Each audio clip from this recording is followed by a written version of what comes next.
যেতবে বিরলু বিরলতম ঘটনা দেখা যায় এবং ইয়ে ভারত ইতিহাস হুয়ে তো ক্বচিত এভাবে ঘটনা ঘটিথিব যোটি পার্সল বোমা দ্বারা দুই জনক হত্যা করা যাইছি।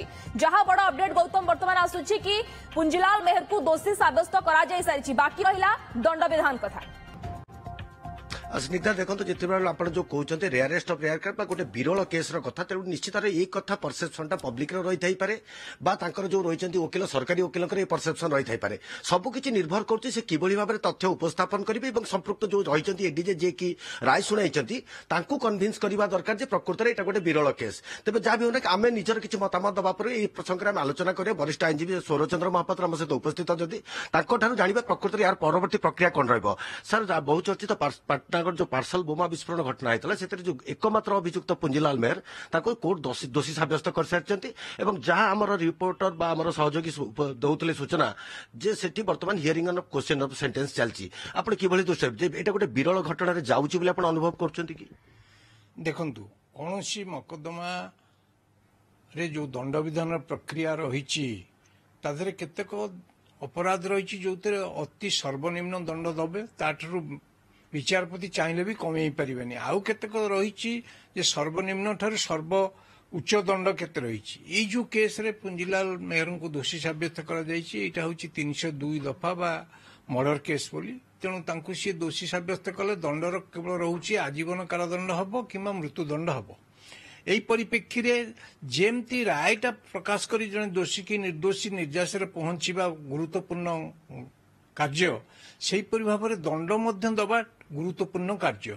ये दंड जो विधान करा जाए जदि हियरिंग बेले जना पड़ो जे कोर्ट चाहिए जे ना या मैक्सिमम पनिशमेंट जो अच्छी देवी ताहले अपराधी की सुजोग देवे तापर से शुणाणी करवा इवन दरकार पड़े तथ्य उपस्थापन कर ओराल एविडेंस हो डॉक्यूमेंटरी एविडेंस हो कहीं सी दिज्व ना कैपिटल पनिशमेंट। हाँ ये तौलिकी घटना प्रवाह साक्षी प्रमाण को प्रकार ये घटना है समाज पर कौन प्रभाव पड़ी आपको कौन दंड देले ठीक हम ये गोटे प्रक्रिया जी अपराधी अच्छी कहीं आम मैक्सिमम दंड दबा नहीं सी रिफॉर्मेशन हम कि नहीं तार सोशल इकोनॉमिक आउ बैकग्राउंड एगुड़ा को ये दुईटा को तौलिकी कौ दंडटा ठीक हम ताकू विचारपति दंड देवे। तेणु जदि ये सेंटेंस उपर हियरिंग बर्तमान चली जदि कोर्ट अनुभव करेंगे ना ताको आ उपयुक्त समय देवा दरकार पर्याप्त समय दरकार ता तथ्य से उपस्थापन कर डेफर करदे आउ गोटे दिन को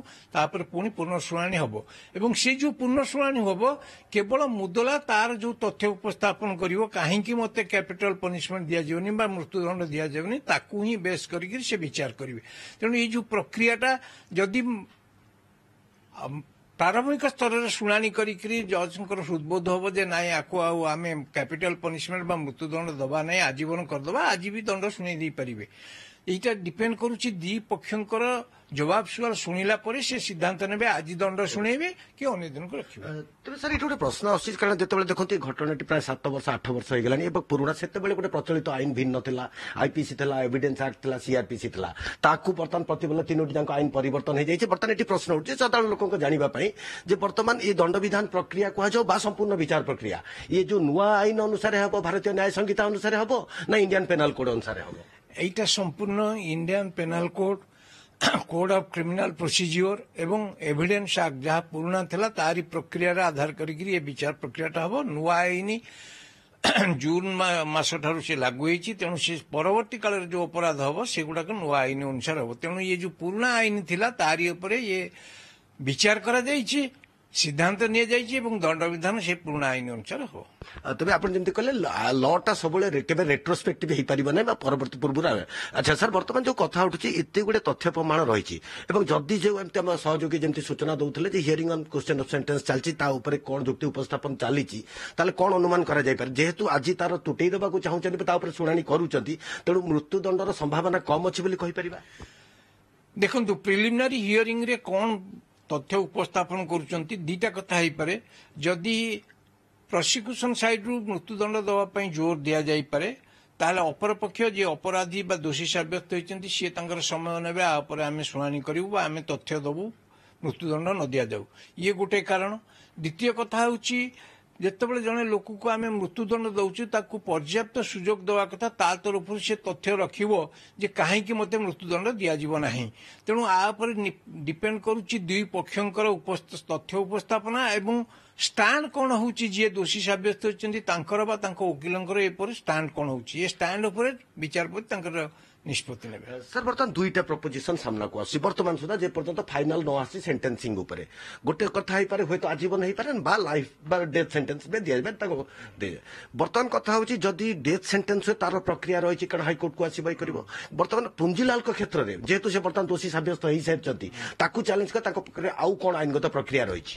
ଦେଖନ୍ତୁ, ଗୋଟେ ଜଜମେଣ୍ଟଟାକୁ ଆମେ କହୁଛେ ଜଜମେଣ୍ଟର ଦୁଇ ଭାଗରେ ବିଭକ୍ତ। ଗୋଟେ ହେଉଛି ଫାଇଣ୍ଡିଂ ହବ ଦୋଷୀ କି ନିର୍ଦ୍ଦୋଷୀ, ଯଦି ଦୋଷୀ ସାବ୍ୟସ୍ତ ହେଲା ତାପରେ ସେଣ୍ଟେନ୍ସିଂ ପାର୍ଟ। ସେଣ୍ଟେନ୍ସ ନ ହେବା ଯାଏ ସିଏ ଉପର କୋର୍ଟକୁ ଆସିପାରିବେନି, ତାକୁ ଚ୍ୟାଲେଞ୍ଜ କରିପାରିବେନି। ସେଣ୍ଟେନ୍ସ ଆୱାର୍ଡ ଅନୁସାରେ କୋଉ କୋର୍ଟରେ କ'ଣ ଅପିଲ ହବ ତାକୁ ନିର୍ଦ୍ଧାରିତ କରାଯାଇଛି। ତେଣୁ ଯଦି ତାଙ୍କୁ ସେ ଦୋଷୀ ସାବ୍ୟସ୍ତ କରିବେ ଏବଂ ଆଜୀବନ କରିବେ ତାହେଲେ ଯିଏ ଅପରାଧୀ ସିଏ ତାର ଆସିବ ଅପିଲ କରିପାରିବ, ଷ୍ଟାଚ୍ୟୁଟାରୀ ଅପିଲ କରିବ। ଯଦି ସରକାର ଚାହିଁବେ ଯେ ଇଏ ଯୋଉ ଦଣ୍ଡ ଦିଆଗଲା ଇଏ ପ୍ରକୃତ ଦଣ୍ଡ ହେଲାନି, କୋହଳ କରାଯାଇଛି, ସେମାନେ ମଧ୍ୟ ଏଗେନ୍ଷ୍ଟ ସେଣ୍ଟେନ୍ସ ଅପିଲ କରିପାରିବେ। ସରକାର କରିପାରିବେ। ଫର ଏକ୍ଜାମ୍ପଲ ତାଙ୍କୁ ଲାଇଫ ଇମ୍ପ୍ରିଜମେଣ୍ଟ କରିଦେଲା, ଆଜୀବନ ଦଣ୍ଡ କରିଦିଆଗଲା, ତାହେଲେ ଦି ଜଣଙ୍କର ରାଇଟ୍ ରହିଲା ତାକୁ ଆସିକିରି ଏଠି ଅପିଲ କରିବେ।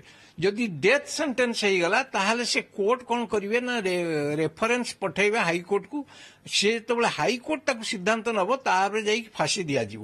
ସେହି ସମୟ ମଧ୍ୟରେ ଯାହାକୁ ଦୋଷୀ କରାଯାଇଛି ସିଏ ମଧ୍ୟ ଅପିଲ ତାକୁ ଜଜମେଣ୍ଟ କରିପାରିବ ଏବଂ ତାର ସମୟ ସୀମାକୁ 6 ମାସ ରଖାଯାଇଛି। 6 ମାସ ଭିତରେ ତାକୁ ସିଏ ସାରିକିରି ସିଦ୍ଧାନ୍ତରେ ପହଞ୍ଚିବେ ଫାଶୀ ଦିଆହେବ କି ନାହିଁ, ସେ ଦୋଷୀ କି ନିର୍ଦ୍ଦୋଷୀ। ସାର୍ ଆଉ ଗୋଟେ କଥା ହେଉଛି ଏ ଘଟଣାଟି ଯଦି ଆମେ ପୃଷ୍ଠଭୂମିକୁ ଯିବା ଏ ଘଟଣା ସମ୍ପୂର୍ଣ୍ଣ ଉଦ୍ଦେଶ୍ୟ ଯାହା କୁହାଯାଇଛି ସେ ଗୋଟେ ଭିନ୍ନ ପ୍ରସଙ୍ଗ, କିନ୍ତୁ এই ଘଟଣାରେ କୌଣସି ପ୍ରତ୍ୟକ୍ଷଦର୍ଶୀ ସାକ୍ଷୀ ନାହାନ୍ତି। ସମ୍ପୂର୍ଣ୍ଣ ଘଟଣାଟି ବା ଇନଭେଷ୍ଟିଗେସନ ବା ତଦନ୍ତ ବା ସବୁକିଛି ନିର୍ଭର କରୁଛି ପାରିପାର୍ଶ୍ୱିକ ପ୍ରମାଣ ବା ପାରିପାର୍ଶ୍ୱିକ ପ୍ରମାଣ ଉପରେ। ତେଣୁ ଲାଗୁଛି ଏ ଜିନିଷରେ କିଛି ଗୋଟେ ଅଛି ଯଦି ପୁଞ୍ଜିଲାଲକୁ ହୁଏତ ପରବର୍ତ୍ତୀ ସମୟରେ ହାଇକୋର୍ଟରେ ହଉ ସୁପ୍ରିମକୋର୍ଟରେ ହଉ ଗୋଟେ ଉପଯୁକ୍ତ ଫୋରମରେ ଆଉ କିଛି ଭିନ୍ନ ଧରଣର ରାୟରେ ପରିବର୍ତ୍ତନ ହେଇପାରେ।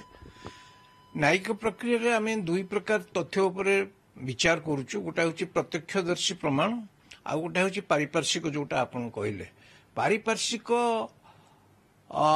ତଥ୍ୟକୁ ନେଇକରି ଦଣ୍ଡ କରିବା ଟିକେ କଷ୍ଟଦାୟକ ପ୍ରତ୍ୟକ୍ଷଦର୍ଶୀଙ୍କ ଠାରୁ, କିନ୍ତୁ ପାରିପାର୍ଶ୍ୱିକ ଘଟଣାବଳୀ ଯଦି ଏମିତି ହେଇଥିବ ତା ଦେହରୁ କେବଳ ଗୋଟେ ଧାରଣା ଆସୁଥିବ ଯେ ଆ ବ୍ୟତୀତ ଆଉ କେହି ଦୋଷୀ ନୁହନ୍ତି, ତାହେଲେ ଦୋଷୀ ସାବ୍ୟସ୍ତ କରିବ।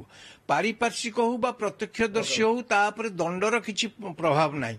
ଦଣ୍ଡ ଯଦି ଦୋଷୀ ସାବ୍ୟସ୍ତ ହେଲା ତାହେଲେ ତାକୁ ପ୍ରଥମ ଦେଖାଯିବ ଯେ ଇଏ ଯୋଉ ଅପରାଧ ହେଇଛି ସମାଜ ଉପରେ ଆର କ'ଣ ପ୍ରଭାବ ପଡ଼ିଛି, ସାମାଜିକ ବ୍ୟବସ୍ଥା ଭିତରେ ଏ ଲୋକ ରହିବା ସମାଜରେ ବଞ୍ଚିକି ରହିବା ଦରକାର କି ଅଦରକାରୀ ହେଇଯାଇଛି।